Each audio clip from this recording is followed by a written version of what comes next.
একটা কমেন্ট দেখতে পাচ্ছি আমি, মোহাম্মদ রশিদ। তিনি লিখেছেন যে আমি জানতে চাইলাম যে মানুষ মারা গেলে তারা কি জানাজা নামাজ পড়া যাবে কি না। জানাজা নামাজ এইটা কোরআনে কোথাও নাই, ইভেন হাদিসেও নাই।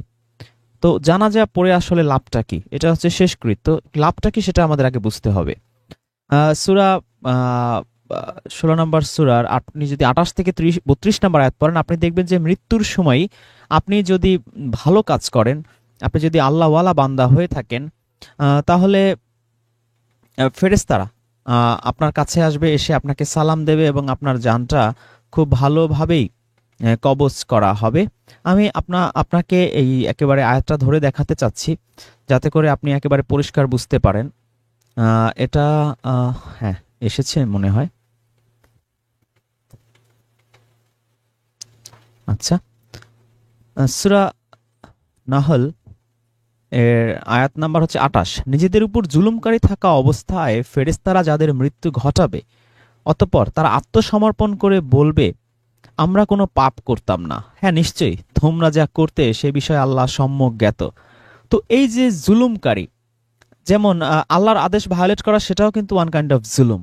আদম নবী কিন্তু আল্লাহর আদেশ ভায়োলেট করেছিল এবং তার দোয়াটা ছিল এরকম, রব্বানা জালামনা, যে রব্বানা হে রব আমি জুলুম করেছি, রব্বানা জালামনা আনফুসানা, আমার নিজের উপরে, নিজের নফসের উপরে, নিজের সত্তার উপরে। ইল্লাম তাগফির লানা ওয়া তারহামনা লানাকুনান্না মিনাল খাসিরিন, আর তুমি যদি আমাকে ক্ষমা না করো আমি খসিরিন হয়ে যাব, একেবারে ক্ষতিগ্রস্ত, ধ্বংস হয়ে যাব। তো এই যে পাপ আমরা যাই করি না কেন, এটা আসলে ইভেনচুয়ালি আমার নিজের উপরে জুলুমটা হয়। আর এই যে নিজের উপর, যেটা আরবিতে নফস বলা হয়, এই নফসই কিন্তু আপনি যদি সূরা ফজরের 27 থেকে 30 আয়াত পড়েন, আপনি জানবেন যে এই নফসই কিন্তু জান্নাতে যাবে। আল্লাহ বলছেন যে ইয়া আইয়াতুহান নাফসে মুতমাইন্না ইরজি ইলা রাব্বিকি রাদিয়াতাম মারদিয়া ফাদখুলি ফি ইবাদি ওয়াদখুলি জান্নাতি, যে হে প্রশান্ত নফস, তুমি এই আল্লাহর বান্দা হয়ে এই জান্নাতে প্রবেশ করো কৃতজ্ঞ হয়ে। তো এই যে নফসি কিন্তু জান্নাতে বা জাহান্নামে যাবে, আর এই নফসেরই কোনো মৃত্যু নেই। নফসেরই মৃত্যুর স্বাদ গ্রহণ করতে হয়, রুহের কিন্তু কোনো মৃত্যু নেই। আমরা জানি কুল্লু নাফসুন যায়কাতুল মাউত, এটা তো আমাদের খুব বিখ্যাত একটা আয়াত, প্রত্যেক নফসকে মৃত্যুর স্বাদ গ্রহণ করতে হবে। তো এই যে নিজেদের এই জুলুমটা আমরা নফসের উপরে করি, আমরা অন্যের উপরে জুলুম করি আপাত দৃষ্টিতে, কিন্তু ইভেনচুয়ালি আমি নিজে ক্ষতিগ্রস্ত হই, কারণ আমি অন্যের উপর জুলুম করলাম, ঘুষ খেলাম, সুদ খেলাম, তাকে ঠকালাম, তার অর্থ সম্পদ ছিনতাই করলাম বা ঠকিয়ে জালিয়াতি করে নিয়ে নিলাম। তো এতে লাভটা কি হলো, আমি সাময়িক হয়তো লাভবান হলাম, কিন্তু আমার তো জাহান্নামে যেতে হবে। তার মানে ইভেনচুয়ালি সর্বোচ্চ ক্ষতিগ্রস্ত আমি নিজেই হলাম। তো এইরকম যদি জালিম হন আপনি, ফেরেশতারা যাদের মৃত্যু ঘটাবে, আমরা কিন্তু ছোটবেলা থেকে শুনেছি আজরাইল সবার জান কবজ করে, কিন্তু এখানে আপনারা দেখতে পাচ্ছেন যেখানে মালাকুল মউতের কথা বলা হচ্ছে, মৃত্যুর ফেরেশতা আলাদা থাকে তারা। তো তখন কি করবে, অতঃপর তারা এই যে তার বলছে যে তারা কৃত্রিম আত্মসমর্পণ করবে, মানে ওই সময় সে মুসলিম হবে, ওই সময় সে মুসলিম হয়ে তারপরে এই আল্লাহকে বলবে যে আসলে ওই সময় সে মুসলিম হয়ে বা আত্মসমর্পণ করে কি করবে, সে বলবে যে আমরা তো খারাপ কিছু করতাম না। তো যে সুদ খায়, যে ঘুষ খায়, যে মানুষ ঠকায়, সে কিন্তু একটা কোনো না কোনো একটা আর্গুমেন্ট দাঁড় করিয়ে দেয়, না এগুলো খারাপ না, বা আমি তো ঘুষ খাচ্ছি কি, সেই কাজটা করলে তার কি খরচ হবে না, আমি এমনি এমনি করে দেবে। দেখবেন যে প্রত্যেক ঘুষখোরি কোনো না কোনো একটা আর্গুমেন্ট দাঁড় করায়, প্রত্যেক জালিমি কোনো না কোনো একটা আর্গুমেন্ট দাঁড় করায় ওটার পেছনে, মানে ওটাকে জায়েজ করার জন্য। তো এর উত্তরটা কি হচ্ছে, ফেরেশতারা বলে দিচ্ছে অবশ্যই তোমরা যা করতে আল্লাহ তা ভালোভাবে অবগত আছেন। যে এখানে তাইসিল কোরআন একেবারে ব্র্যাকেটে লিখে দিয়েছে যে ফেরেশতারা জবাব দেবে, বরং তোমরা যা করছিলে আল্লাহ সে বিষয়ে খুব ভালোভাবে অবগত। এরপর 29 আয়াতে বলা হচ্ছে, সুতরাং তোমরা জাহান্নামের দরজাগুলো দিয়ে প্রবেশ করো তাতে স্থায়ী হয়ে, অতএব অবশ্যই অহংকারীদের আবাস অতি নিকৃষ্ট। তো জাহান্নামের দরজা দিয়ে প্রবেশ করো, এটা যদিও প্রেজেন্টে বলা হচ্ছে, কিন্তু এরপরে আমরা জানি কিছু আনুষ্ঠানিকতা আছে। ধরেন আপনি বিমানবন্দরে গেলেন, আপনি সৌদি আরবে যাবেন বা নিউ ইয়র্কে যাবেন বা অন্য কোনো শহরে যাবেন, তো ওখানে বোর্ডিং পাস টাস করার পরে কিন্তু বলতেছে যে আপনি এবার যান। তো যান মানে হচ্ছে বোর্ডিং পাস করে আপনি গেলেন, যান মানে যে আপনি এখনই টুপ করে আরবে যেয়ে পৌঁছবেন বা ইউরোপে গিয়ে পৌঁছবেন তা না, কিন্তু আপনার সমস্ত কাজ শেষ, আপনি এখন জাস্ট প্লেনে উঠবেন, চলে যাবেন, আনুষ্ঠানিকতাটা বাকি। তো এখানে যে মৃত্যুর সময় আপনাকে বলা হচ্ছে জাহান্নাম, মানে আপনার আনুষ্ঠানিকতাটা শুধু বাকি, কিন্তু আপনার ফিক্সড করা হয়েছে আপনি জাহান্নামেই যাবেন এবং সেখানে আপনি চিরকাল থাকবেন। 30 আয়াতে বলা হচ্ছে যে আর যারা তাকওয়া অবলম্বন করেছে, যারা তাকওয়া অবলম্বন করে তাদেরকে কিন্তু বলা হয় মুত্তাকি। যে তাইসুল কোরআন কিন্তু মুত্তাকি শব্দটা লিখেও দিয়েছে। তো মুত্তাকির যে 13টা কোয়ালিটি থাকে সেটা নিয়ে আমরা অনেকগুলো পর্ব করেছি, আপনারা সেটা দেখে নেবেন। তো মুত্তাকিদের বলা হয় কি, তোমাদের প্রতিপালক কি অবতীর্ণ করেছেন, তারা বলে যা কিছু উৎকৃষ্ট, কল্যাণ। তো এই যে পৃথিবীতে কল্যাণ বলতে আমরা কিছুই বুঝি, কিন্তু আসলে অ্যাকর্ডিং টু কোরআনে কল্যাণ হচ্ছে এই কোরআনে, কিন্তু আল্লাহ যা নাজিল করেছেন এর চেয়ে কল্যাণকর জিনিস পৃথিবীতে কিছু নাই। যারা সৎকর্ম করে তাদের জন্য এই দুনিয়াতে আছে কল্যাণ। তো আপনি যদি ভালো কিছু করেন দুনিয়াতেও আপনি কল্যাণ পাবেন, আর তাদের পরকালের ঘর তো নিশ্চিতই কল্যাণকর। মুত্তাকিদের আবাসস্থল কতই না উত্তম। তো আপনি যদি মুত্তাকি হন তাহলে আপনার আবাসস্থল কতটা যে উত্তম সেটাও আপনি এখানে দেখতে পাচ্ছেন।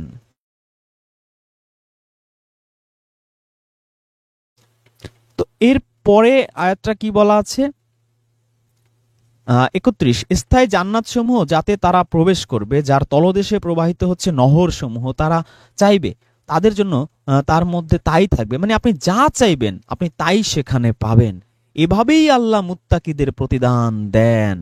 তো মুত্তাকিদের প্রতিদানটা কত চমৎকার, আপনি যা চাইবেন আপনি তাই পাবেন। এবার বলা হচ্ছে ফেরেশতারা যাদের মৃত্যু ঘটায় উত্তম অবস্থায় তারা বলে তোমাদের উপর সালাম। এই যে তাদের উপরে সালামের কথা বলা হচ্ছে, সালামুন আলাইকুম। এই যে সালামুন আলাইকুম বলে অনেক মোল্লাদের গা জ্বলা শুরু হয়ে যায় যে এটা কোথায় পাইছে, অথচ আল্লাহ কিন্তু আমরা জানি সূরা আনামের 54 নম্বর আয়াতেও শিখিয়ে দিয়েছেন মুমিনদের কি বলতে হবে, আর এখানে আমরা দেখছি ফেরেশতারাও বলছে সালামুন আলাইকুম।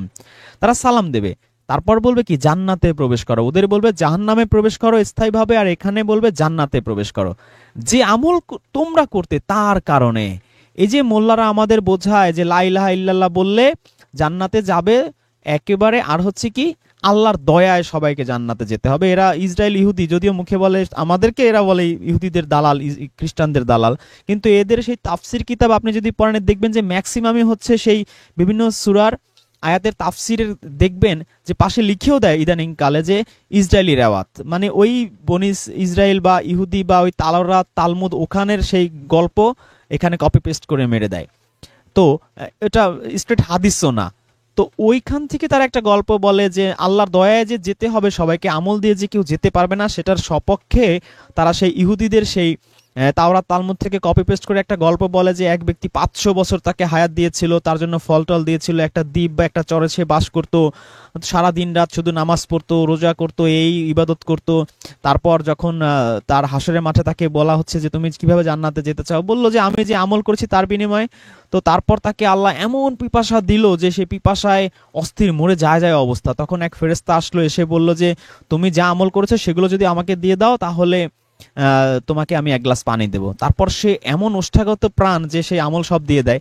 দিয়ে দেওয়ার পরে এবার আল্লাহ জিজ্ঞেস করে কি বান্দা তুমি কিভাবে জান্নাতে যেতে চাও, বলে আমল তো নেই, আমল তো দিয়ে দিয়েছে এক গ্লাস পানির বিনিময়ে, এখন যাবা কিভাবে? তখন বলে যে তোমার দয়া ছাড়া আর কোনো উপায় নেই।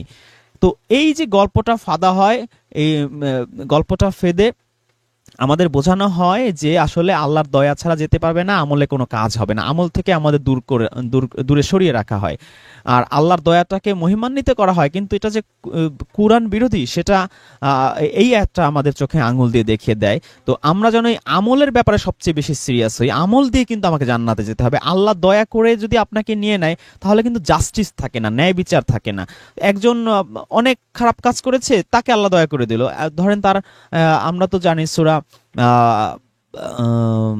এটা হচ্ছে সূরা আরাফ 8-9 নম্বর আয়াত অনুযায়ী, মুমিনুনের 102-3 নম্বর আয়াত অনুযায়ী যে হাসরের মাঠে পাপ আর পুণ্য ওজন করা হবে, যার পাপের পাল্লা ভারী হবে সে জাহান্নামে যাবে। এখন দেখা গেল যে একজনের পাপের পাল্লা ভারী হয়ে গেছে, ধরেন 100 কেজি, তার 51 কেজি হয়ে গেছে পাপের পাল্লা, সে জাহান্নামে যাবে। এখন আল্লাহ তাকে দয়া করে ছেড়ে দিল, তো তাহলে জাস্টিস থাকে না। তো আরেকজনের দেখা গেল যে 50.5 কেজি, তো আধা কেজি কম, তাকে দয়া করলো না, সে জান্নাতে যেতে পারলো না। তো এইটা জাস্টিস আসলে থাকে না।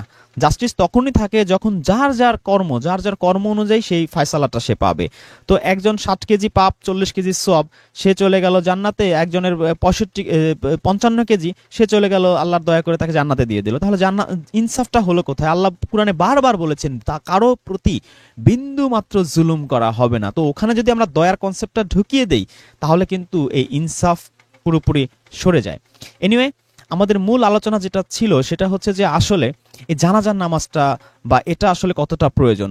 আমরা দেখলাম যে মৃত্যুর সময় আপনাকে সার্টিফিকেট বা আপনাকে ঘোষণা বা আপনাকে ইনফরমেশন দেয়া হচ্ছে যে আপনি আসলে জান্নাতি না আসলেই জাহান্নামী। এখন ধরুন আপনাকে ফেরেশতারা এসে বলে গেল যে জান্নাতে প্রবেশ করো, তোমাকে সালামুন আলাইকুম, জান্নাতে প্রবেশ করো, তুমি যে আমল করেছো তার কারণে। তো আমি যে আমল করেছি এই আমলটা ওজন দিলে দেখা যাবে যে আসলে সেটা পাপের চেয়ে বেশি, পাপ কম হবে আর এই আমলটা বেশি হবে, আমার নেক কাজটা বেশি হবে। তো আমি জান্নাতি হয়ে গেলাম। এখন আমি মৃত্যুর পরে পৃথিবীর একটা মানুষও আমার জানাজা পড়লো না। ওই যে মোল্লারা যেমনটা বলে যে যারা শুধু আল্লাহর কিতাব মানে, অনলি কোরআন মানে, তাদের লাশ সাগরে বা নদীতে ভাসিয়ে দিতে হবে। ধরেন আমার লাশটা ভাসিয়ে দিল, তাতে আমার কি যায় আসে? আমার লাশের তো কোনো বেল নাই, আমার যে নফসটাই তো হচ্ছে মূল জিনিস। তো আমাকে তো জান্নাতি আমার জন্য নির্ধারণ করা হয়ে গেছে। অথবা ধরেন উল্টো ঘটনা ঘটলো যে আমি এত পাপ করেছি যে আসলে আমার পাপই হচ্ছে 90 কেজি, সওয়াব হচ্ছে মাত্র 10 কেজি। এখন শুধু বাংলাদেশের 18 বা 20 কোটি মানুষ না, সারা পৃথিবী থেকে মুসলিমরা ধরেন 200 কোটি মানুষ আমার জন্য জানাজা পড়লো, কাবা ঘরে পড়লো, গায়েবী জানাজা পড়লো, সব পড়লো, সবাই কেঁদে কেটে একেবারে চোখের পানিতে সাগর বানিয়ে ফেলেছে। তাতে আমার কি হবে? আমার যে জাহান্নামে, যে একটু আগে যে আমরা পড়লাম যে তুমি জাহান্নামে যাও, এই যে এটা হচ্ছে 29 আয়াত, সুতরাং তোমরা জাহান্নামের দরজাগুলো দিয়ে প্রবেশ করো, তাতে স্থায়ী হয়ে অহংকারীদের আবাস অতি নিকৃষ্ট। তো 200 কোটি মানুষ আমার জন্য জানাজা পড়লে বা আমার জন্য কেঁদে কেটে ভাসিয়ে দিলে বা আমার জন্য বিশাল দান সদকা যদি করে আমার মৃত্যুর পরে আমার ছেলে মেয়েরা, তাতে কি আসলেই আমার জান্নাত চেঞ্জ হয়ে আমার জাহান্নাম মানে জাহান্নাম চেঞ্জ হয়ে জান্নাতে আমি যেতে পারবো? এটা কখনো সম্ভব না। সুতরাং কুরআনের সূরা নাহলের 28 থেকে 32 নম্বর আয়াত আমাদের স্পষ্টভাবে বুঝিয়ে দিচ্ছে যে মৃত্যুর সময় আমার ফয়সালা হয়ে গেছে। এরপর আমার জানাজা বলতে আমরা যা বুঝি সেটা সারা পৃথিবীর মানুষ করলেও আমার 2 পয়সার লাভ নেই, কেউ না করলেও আমার 2 পয়সার লস নেই যদি আমি জান্নাতি হয়ে থাকি। এবার ভাই আপনার যে প্রশ্নটা আপনি করেছেন যে আমি জানতে চাইলাম যে মানুষ মারা গেলে তার কি জানাজা পড়া যাবে কি না। তো জানাজাতে কি করা হয়? আপনার লাশটা সামনে রেখে আপনার রুকুও নাই সিজদাও নাই, দাঁড়িয়ে দাঁড়িয়ে সূরা ফাতিহা পড়বে, সানা পড়বে, দুরূদ শরীফ পড়বে। এতে কি হবে? এতে আপনি জান্নাতে চলে যাবেন চিলচিলিয়ে। এটা হয়, এটা আপনি কমন সেন্সটা ইউজ করেন, এটা কখনো সম্ভব না। আর মৃত্যুর পরে কি হবে? এটা আল্লাহ রাসূল আসার আগে কি মানুষ মৃত্যুবরণ করতো না? আদম নবীর পরে কি মানুষ মৃত্যুবরণ করেনি? ঈসা নবীর যুগে মানুষ মৃত্যুবরণ করেনি? ঈসা নবীর আগে যে মুসা নবী এসেছিল তার মাঝখানে আল্লাহ কত নবী রাসূল পাঠিয়েছেন। কুরআনে বলা হয়েছে যে মুসার পরে আমি কত একের পর এক নবী রাসূল পাঠিয়েছি, তারা মানুষকে আল্লাহর দিকে ডাকতো। তো ওই সময় কি মানুষকে সৎকার করা হতো না? এবং সূরা মায়দা পড়লে আমরা জানি যে যখন আদমের 2 সন্তান একজন আরেকজনকে মেরে ফেললো, কাক তাকে এই যে শিখিয়ে দিয়েছিল যে মাটি চাপা দিয়ে। আপনি দেখবেন যে ইহুদি, খ্রিস্টান, মুসলিম এই আব্রাহামিক ধর্মের সবার মূল কনসেপ্ট একই, যে মাটি খুঁড়ে তাকে সেখানে সৎকার করা। এখন একটা মানুষে যে কোনো খারাপ পরিস্থিতি থাকতে পারে, রাস্তা যাচ্ছে, গাড়ি অ্যাক্সিডেন্ট করে সব অবস্থা খারাপ, তো একটু পরিষ্কার পরিচ্ছন্ন করে তারপর তাকে সেই মাটিতে পুঁতে ফেলা বলি বা সেই যেটা কবর বলি, আমি যত ভালো ভাষাই বলি না কেন, ঘুরে তো ওই একটা জিনিসই, মাটি খুঁড়ে তার মধ্যে আপনাকে ঢুকিয়ে দিল বা আমাকে ঢুকিয়ে দিল, তাই তো? তার আগে ওই আপনার জন্য আপনার লাশটা সামনে রেখে একটু সানা পড়লো, দুরূদ শরীফ পড়লো, এতে আপনার কি এমন যায় আসে আমি ঠিক জানি না। আমার জন্য পড়লেই বা আমার কি হবে? আমি যদি জাহান্নামী হয়ে থাকি আমার মনে হয় না আমার এতে কোনো বেনিফিট হবে। সুতরাং জানাজা নামাজ নিয়ে আমি আসলে মোটেই কনসার্ন না, মোটেই দুশ্চিন্তাগ্রস্ত না। আমি আসলে মূলত যেটা নিয়ে দুশ্চিন্তাগ্রস্ত সেটা হচ্ছে যে এই 32 নম্বর আয়াতটা নিয়ে, যে আমি যদি পবিত্র অবস্থায় মানে আমি যদি আল্লাহওয়ালা অবস্থায় মৃত্যুবরণ করি, আমাকে ফেরেশতারা সালাম দেবে, সালামুন আলাইকুম বলবে আর বলবে যে তুমি যে আমল করেছো জান্নাতে প্রবেশ করো। এটাই হচ্ছে আমার পৃথিবীতে সফলতা। আমি এই সফলতার পরে আর কোনো সফলতা, আর কোনো জানাজা, আর ভংস আমার কিচ্ছু দরকার নাই ভাই। আপনার যদি কিছু দরকার হয়ে থাকে আপনি it's totally up to you. আমার মনে হয় যে এই ফেরেশতারা মালাকুল মউত এসে আমাকে এই দুটো কথা বললে, সালামুন আলাইকুম আর তুমি যে আমল করেছো তার বিনিময়ে জান্নাতে যাও, আমার মনে হয় পৃথিবীতে আমার আর চাওয়া পাওয়ার কিছু নাই এবং আমি হব পৃথিবীতে সবচেয়ে সাকসেসফুল।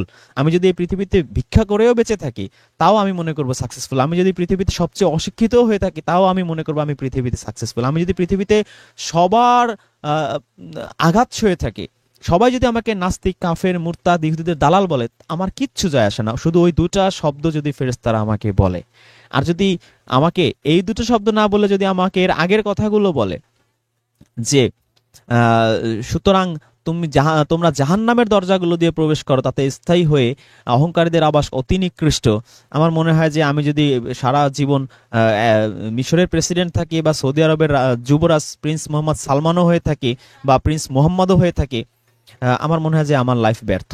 আমার এই এই 50, 60, 70 বছর আমি এই রাজাগিরি করলাম, বাদশাগিরি করলাম, প্রেসিডেন্টগিরি করলাম, আর তারপরে আমি চিরস্থায়ীভাবে হাজার হাজার বছর আমি জাহান্নামে জ্বলবো। আমার লাইফ ব্যর্থ, কারণ ওটাই তো আসল লাইফ। এই 30, 40, 50, 60 বছর তো আসলে ওইটার তুলনায় সাগরের এক ফোঁটা পানি। তো সাগরের এক ফোঁটা পানি এই সময়টা আমি খুব মজা করলাম, আর সাগর সমান হায়াতে আমি অসহনীয় কষ্ট স্বীকার করলাম। তো ওটা আমার কাছে মনে হয় যে সেটাই সবচেয়ে ব্যর্থতার পরিচয়। আমি জানি না ঠিক আপনাকে আমি কতটুকু বোঝাতে পেরেছি, but I have tried my level best. আমাদের সাথে মামুন স্যার আছেন। আপনি যদি কিছু অ্যাড করতে চান। ধন্যবাদ স্যার আপনাকে।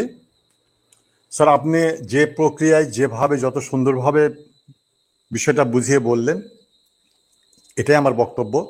এবং আমার যে বক্তব্য আমি যেটা দিতাম সেটা আপনি দিয়ে ফেলেছেন স্যার।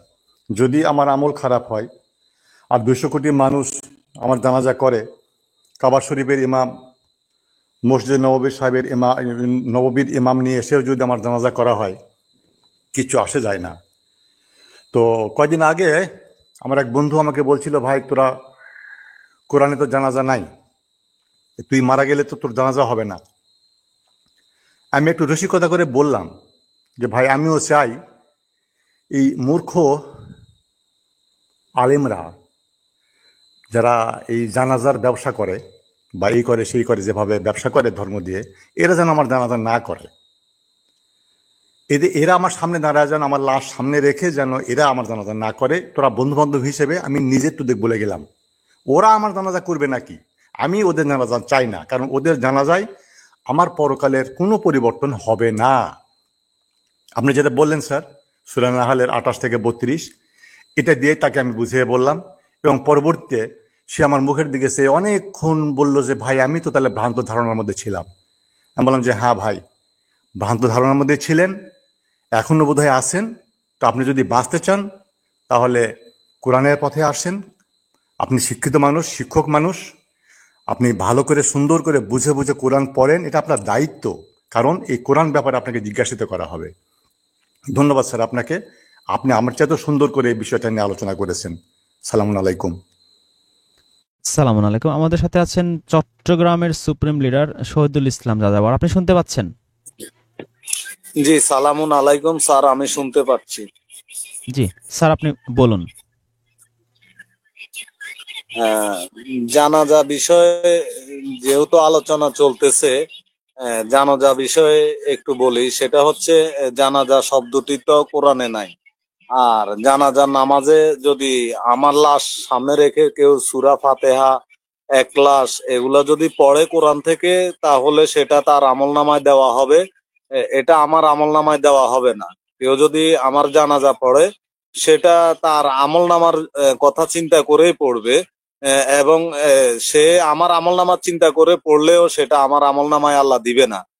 কারণ আমাকে তো হয়তো ফেরেশতা যখন আসবে আল্লাহর তরফ থেকে, যে রসুল আসবে আমাদের রূহকে নিয়ে যাওয়ার জন্য, বা মৃত্যুর ফেরেশতাকে রসুল বলা হয়েছে কোরআনে, ওই রসুল আমাকে বার্তা দিয়ে যাবে যে আমি কি জান্নাতে যাচ্ছি নাকি জাহান্নামে যাচ্ছি।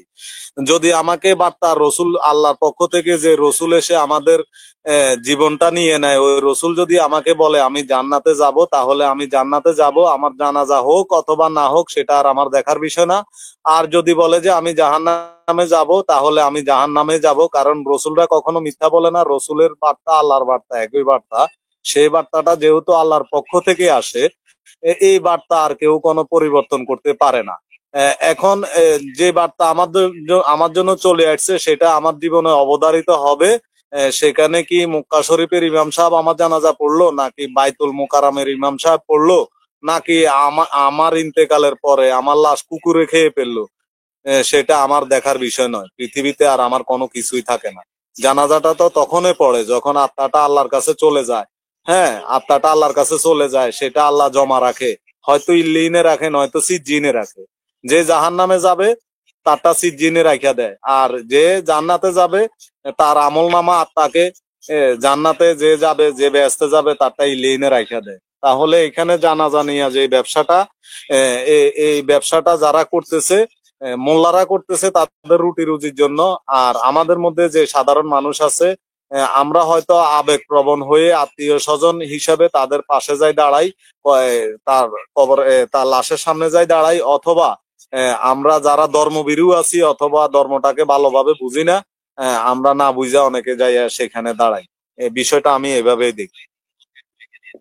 জি, অনেক ধন্যবাদ সুপ্রিম লিডার চট্টগ্রাম বিভাগ। একটা কমেন্ট আমি পড়তে চাচ্ছি যে আবু তৈয়ব তিনি ভাই লিখেছেন যে এই মোল্লারা একটা মানুষের জন্মের থেকে মৃত্যু পর্যন্ত টাকা খায়। ও হ্যাঁ, ওই যে জন্মের সময় যে কানে আজান দেয়া।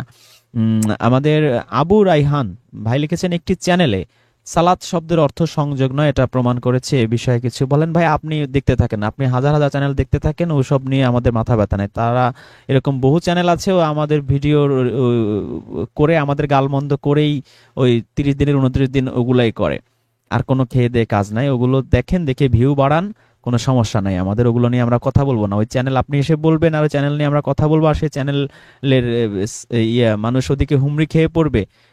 এটা এই কৌশল এখানে কাজ করবে না ভাই। আপনি অন্য কোনো কৌশল ইউজ করতে পারেন সেই চ্যানেল প্রমোট করার জন্য। পিস অনলি পিস তিনি লিখেছেন মৃতদেহ এবং তার পরকাল নিয়ে মোল্লাদের যত ব্যবসা, এর সাথেই মসজিদ এবং মাদ্রাসার ব্যবসার উৎপত্তি। মানি ট্রানজেকশন বন্ধ হয়ে গেলে এমনিতেও জানাজার নামাজের জন্য হুজুর খুঁজে পাওয়া যাবে না। একদম, যদি বলা হয় যে জানাজার নামাজ পড়াবে, হুজুরকে কোনো টাকা দেওয়া হবে না। মিলাদ শরীফ পড়াবে, কোনো টাকা দেওয়া হবে না। জুমার নামাজ পড়াবে, কোনো টাকা দেওয়া হবে না। আপনি হুজুর খুঁজে পাবেন না। এদের মানি ট্রানজাকশন বন্ধ, তো এদের হুজুরগিরি বন্ধ, শেষ, ফিনিশ। আর বলেছেন যে মৃতদেহ এবং তার পরকাল নিয়ে মোল্লাদের যত ব্যবসা, রাইট। আপনি মসজিদে বা মাদ্রাসায় যে কালেকশনগুলো হয়, ওগুলার দেখবেন সব হচ্ছে এই মৃতদেহ নিয়ে। দানকারীদের মাতা পিতা শান্তি পাবে কবরে, নুরের টিপে পড়াইয়া উঠাইবে হাসরে। ভাই মাদ্রাসায় দান করেন, একটা হাফেজ যদি হয়ে যায়, সে 10 জনকে নিয়ে যাবে, 10 জনের মধ্যে আপনি একজন। তো এই ধরনের কথা বলা হয়। তারপরে আপনার বাবা মাকে একেবারে জান্নাতের বাগান বানিয়ে দেবে। আপনার পিতা মাতার যদি আপনি দান করেন, আপনার কবরও জান্নাতের বাগান বানিয়ে দেবে। আপনার 14 গোষ্ঠীর কবর জান্নাতের বাগান বানিয়ে দেবে, এই দোয়া টোয়া করে আর কি, যদি মসজিদ মাদ্রাসায় দান করেন। তো এটা হচ্ছে এদের এই ব্যবসা। আর সবাই তো এখানে বাবা মা যাদের মারা যায়, সবার তো এখানে একটু ভয় কাজ করে যে আমিও তো একদিন মারা যাব। তো এই জন্য তাদের জান্নাতের ব্যবসা। হুজুরকে 200 টাকা দিলে যদি আমার বাবা মায়ের কবর জান্নাতের বাগান হয়ে যায়, তো এটা কে না চায় রে ভাই।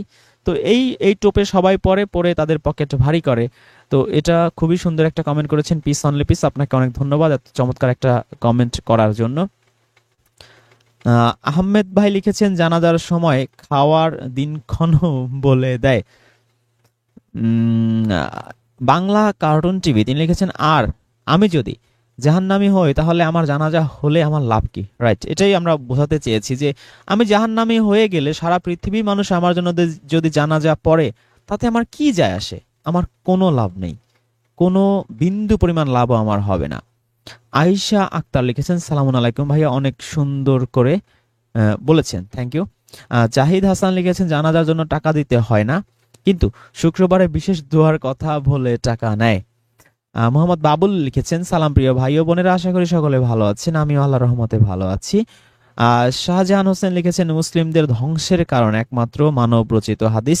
যদিও তিনি হাদিস লিখেছেন, আমি মানব রচিত কথাটা বললাম এই কারণে যে আসলে আল্লাহ রাসূলকে সূরা হাক্কায় আল্লাহ বলেছেন যে সে যদি আমার নামে কোনো কথা চালিয়ে দিত, আমি তার ডান হাত চেপে ধরতাম, কেটে দিতাম তার জীবন ধমনী। সুতরাং আল্লাহ রাসূল এই কোরআনের বাইরে যদি কোনো কিছু বলেন বা রচনা করে থাকেন, তাহলে তাকে যে মৃত্যুর বা হত্যার হুমকি দেয়া হয়েছে সেটা আসলে বাস্তব হতো। সুতরাং এই কোরআনের বাইরে তিনি কোনো কথা বলেননি। তাহলে যে কথাগুলো তার নামে চালানো হচ্ছে সেগুলো কি? সেগুলো অবশ্যই মানব রচিত, নিশ্চয়ই আল্লাহ রচিত না। এবং ওই সূরা হাক্কার ওখানেই আপনি পাবেন যে ওখানে আল্লাহ বলেছেন যে এই কোরআন সৃষ্টিকুলের রবের পক্ষ থেকে নাজিলকৃত এবং তার দ্বারা রচিত।